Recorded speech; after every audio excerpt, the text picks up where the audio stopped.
Magandang hapon po sa lahat. Sa lahat po ng nakaririnig ng aking tinig, magandang hapon po. Kami po ay naparito once again upang magpahayag ng napakasarap na mensahe ng Panginoon, ng kanyang banal na salita. At ito po ay ipinag-utos ng ating Diyos na ipangaral po natin upang maraming tao ang mapagpala at maligtas sa posibleng kapahamakan na naghihintay po sa atin. Marahil marami na po tayong narinig na mensahe ng Panginoon patungkol po sa wakas ng panahon. At minsan po ay ginagawa na lang po itong biro na parang hindi totoo. Totoo po yan.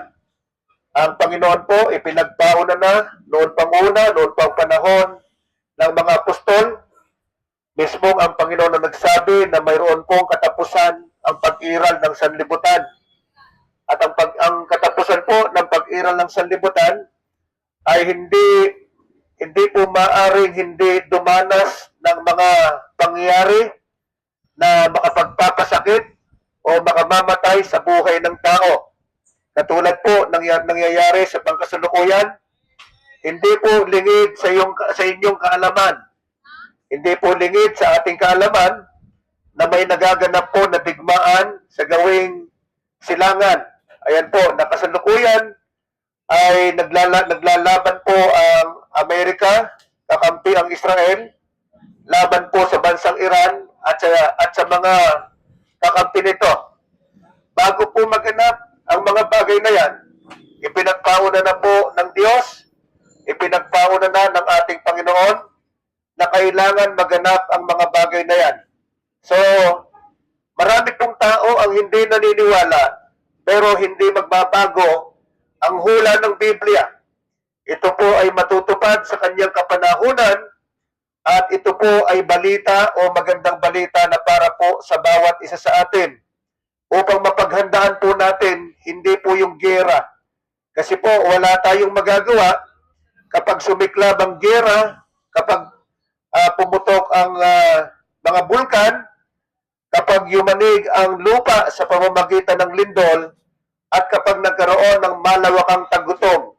Hindi po natin kayang kontrolin yan, pero may magagawa po tayo para sa ating sarili. At yan po ay ipinagpauna na ng ating Panginoon sa kanyang ebanghelyo. Ang kailangan na lang po natin ay magbigay po tayo ng pansin, magbigay po tayo ng panahon sa salita ng Diyos.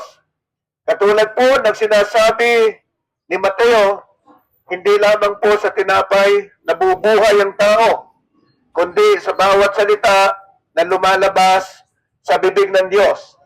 So, ibig sabihin, napakahalaga po ng salita ng Panginoon na higit na mahalaga sa anumang bagay na tinatangkilik po natin, sapagkat ang salita ng Diyos ay magbubunga ng buhay na walang hanggan sa bawat isa na magbubukas ng kanyang puso, ng kanyang buhay para sa kanyang salita. Dahil ang salita po ng Diyos ay nagpapahayag ng kanyang pagmamahal. Ang salita ng Diyos ay nagpapahayag ng kaligtasan na ginawa ni Kristo sa krus ng Kalbaryo. So, itong buwan na to at sa buwang darating, lahat po ng mga kapatid na Katoliko ay gugunitain yung tinatawag na Semana Santa. So, ibig sabihin, naniniwala po kayo na isang panahon, si Jesucristo ay ipinako sa krus, namatay at muling nabuhay. Kaya, naniniwala din ako na hindi po mapapasiniwalingan ang kwentong ito o ang kasaysayang ito na nasulat sa banal na salita ng Diyos. Ito nga po ang Biblia. Alam po ba ninyo na ang kasaysayang ito ay napakahalaga sa buhay natin? At tayo po ang pinakasentro ng kasaysayang ito dahil namatay at muling nabuhay ang ating Panginoon para po sa ating kaligtasan, para po sa ating katubusan. Kaya po, nabanggit ko na kanina, sa pagdating po ng iba't ibang kalamidad, ginawa man ng tao o ginawa ng kalikasan, Katulad nga po ngayon, mayroon pong labanan sa ibang bansa. At ang labanan ito ay posible na lumaki at maging pandaigdigang labanan o pandaigdigang digmaan. At yan po ay lubhang magpapahirap sa buhay ng tao. Katulad nga po ngayon, binomba pa lang po ng US ang Iran. Lalo na po yung mga oil depot. Nagkaroon pa lang po ng pansamantalang pagkontrol sa pandaigdigang langis ay biglang nagtaasa na ang fuel. Nagtaasa ang gasolina, ang kerosene, at ang diesel. At inumpisahan pa lang po ang digmaan. Pumipila na po ang mga tao sa gasolinahan dahil sa biglang pagtaas ng halaga ng ating pong fuel. Ibig sabihin, ito po ang posible o isa sa posibleng magpahirap sa ating kabuhayan. Naalarma po tayo sa pagtaas ng langis at naalarma din po tayo sa susunod na pagtaas ng bigas at ng mga pangunahing produkto. At naalarma din po tayo dahil ang Pilipino ay kulang sa pananalapi. Hindi po natin alam kung tayo po ba ay sasadyad sa oras. Posibleng nangangatwiran tayo na sinasabi nating bahala na ang Diyos. Tama po sana ang katwiran na bahala po ang Diyos dahil posibleng nagpapalakas ito ng ating kalooban. Pero hindi po ito ang inaasahan ng Panginoon na marinig po niya sa bawat isa sa po sa atin. Dahil anumang kalamidad, katulad po ng digmaan, lindol, tagutom, anuman pong kalamidad ay nakaugnay po sa kinabukasan natin. Kaya nga po ipinagpauna na ng Panginoon na ang mga bagay na ito ay kailangang dumating, ngunit hindi pa ito ang wakas ng panahon, kundi ito ay pasimula pa lamang ng kahirapan. Bakit po ba? Bakit po ba ikinukwento o ipinapaliwanag ng Panginoon ang mga mangyayari sa hinaharap na katulad na po ng nangyayari sa ating panahon? Ito po ay nakaugnay sa kanyang muling pagbabalik.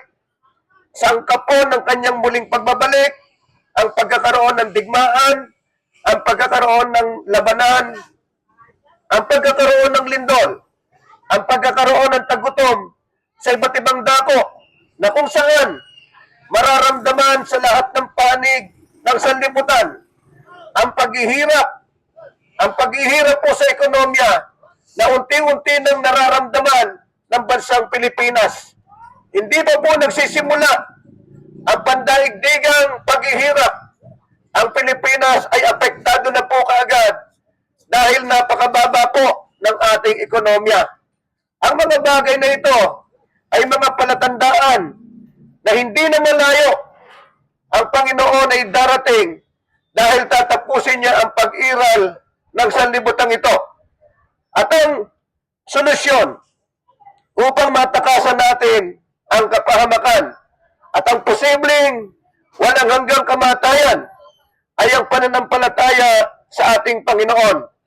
Ibig sabihin, hindi po ang giyera, hindi po ang gutom, hindi ang lindol ang nakatatakot, kundi kung ipagwalang bahala natin, yun pong kaligtasan na iniaalay ni Kristo, na kaya po siya namatay sa krus at kaya po siya muling nabuhay upang tayo po na walang pag-asa ay bigyan ng pag-asa, upang tayo po na walang direksyon ang buhay ay bigyan po ng direksyon ang ating buhay, upang tayo po na posibleng tumatahak sa kapahamakang walang hanggan ay maisalba ng Panginoon ng ating kinabukasan sa pamagitan ng pananampalataya at pagkilala sa ating Panginoon bilang tagapagligtas ng ating buhay.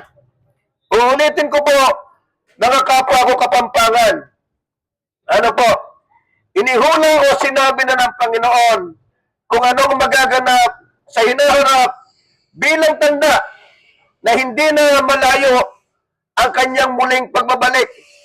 At sangka po sa hulang ito ay ang nabanggit na kaguluhan, ang nabanggit na kagutuman, o nabanggit po ng mga kalamidad na hindi maiwasan ng bawat isa po sa atin.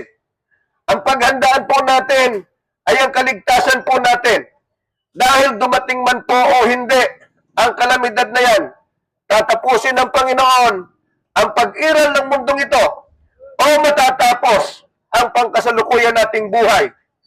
Alin man po ang mauna, ang kamatayan po ng ating pisikal o ang katapusan ng sanlibutan. Isang malaking katanungan ang dapat po nating masagot ng malinaw. Tayo po ba ay ligtas na? Tayo po ba ay may matibay na relasyon sa ating Panginoong Hesus? Na anumang oras na dumating ang mga bagay na ito, ay makatitiyak tayo ng kaligtasan o ng buhay na walang hanggan. Doon po sa aklat po ni San Juan, Kapitulo 14, sinabi po ng Panginoon, mula po sa unang talata, babanggitin ko po sa inyo, sinabi ng Panginoon, huwag kayong mabalisa, manalig kayo sa Diyos, manalig kayo sa akin. Sa bahay ng aking Ama ay maraming tahanan.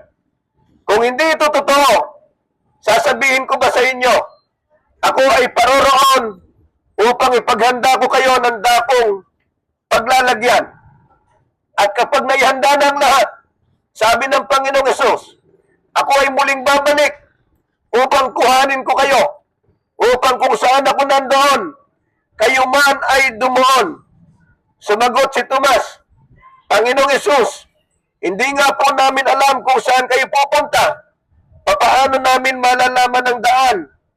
Sumagot ang Panginoong Hesus, ako ang daan, ako ang katotohanan, at ako ang buhay. Sino man sa inyo ay hindi makapupunta sa aking Ama kung hindi sa pamamagitan ko.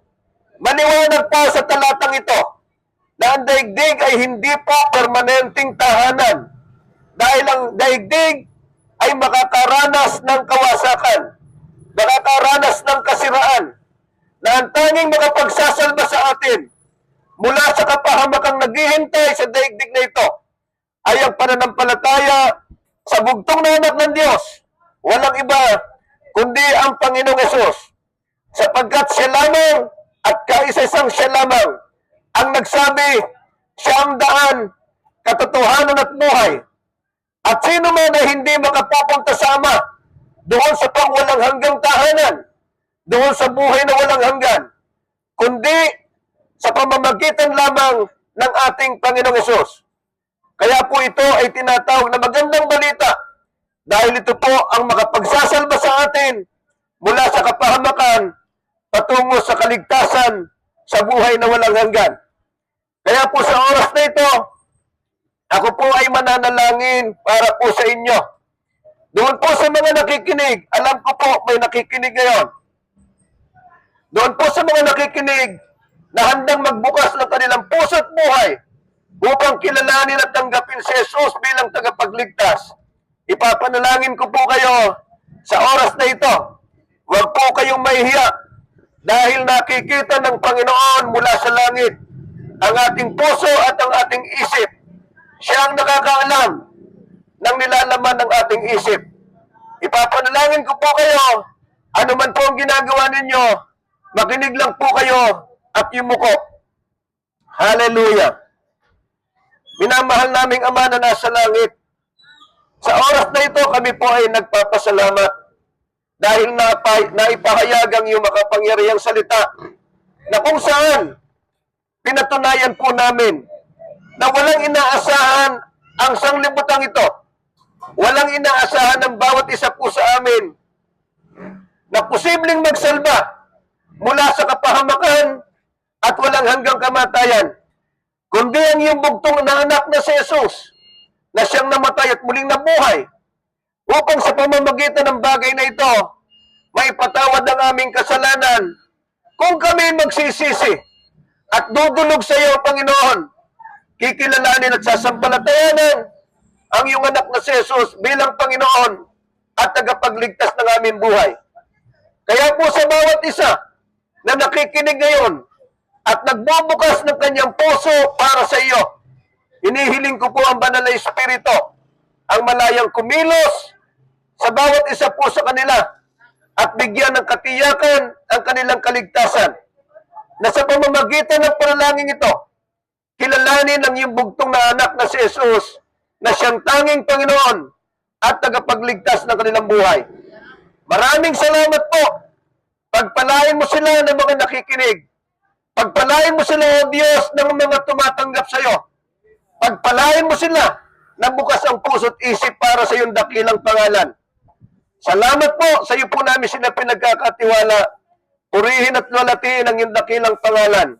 Sa pangalan ni Jesus, doon lamang po sa tumanggap, sa mga nakikinig at nagbukas ng kanilang buhay, ang magsabi po ng Amen.